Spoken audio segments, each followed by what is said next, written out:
Hi friends, आइए हम जानते हैं सोशल स्टॉक एक्सचेंज की रजिस्ट्रेशन की क्या प्रक्रिया है और इसके रजिस्ट्रेशन में जो डॉक्यूमेंट रिक्वायर्ड है और इंफॉर्मेशन रिक्वायर्ड है वो क्या क्या होता है।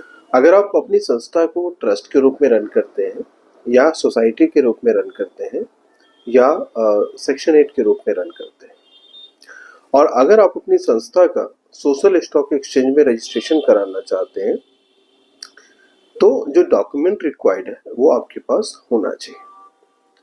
जो डॉक्यूमेंट अगर हम रिक्वायरमेंट की बात करेंगे, अगर आपके पास ट्रस्ट है तो ट्रस्ट डीड चाहिए, अगर आपके पास सोसाइटी है तो सोसाइटी का सर्टिफिकेट और सोसाइटी का बाईलॉ चाहिए।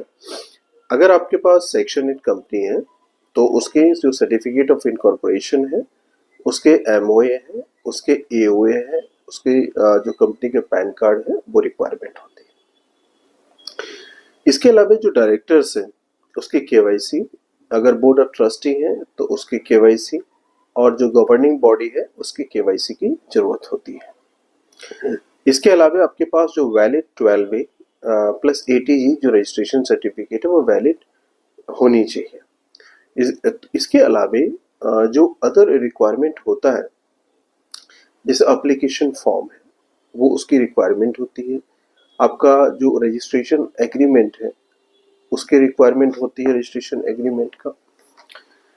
इसके अलावा जो इसमें मोस्ट इम्पॉर्टेंट है कि जो लास्ट 3 इयर्स के ऑडिट रिपोर्ट चाहिए along with the fund flow statement, तो ये इसमें रिक्वायरमेंट होती है।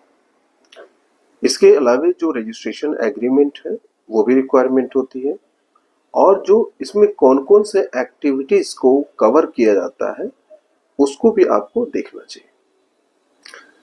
इसमें जो फाइनेंशियली अगर जो बैलेंस शीट है, फाइनेंशियल स्टेटमेंट है, इसमें देखना है कि जो मिनिमम एनुअल स्पेंडिंग है वो 50 लाख का होना चाहिए,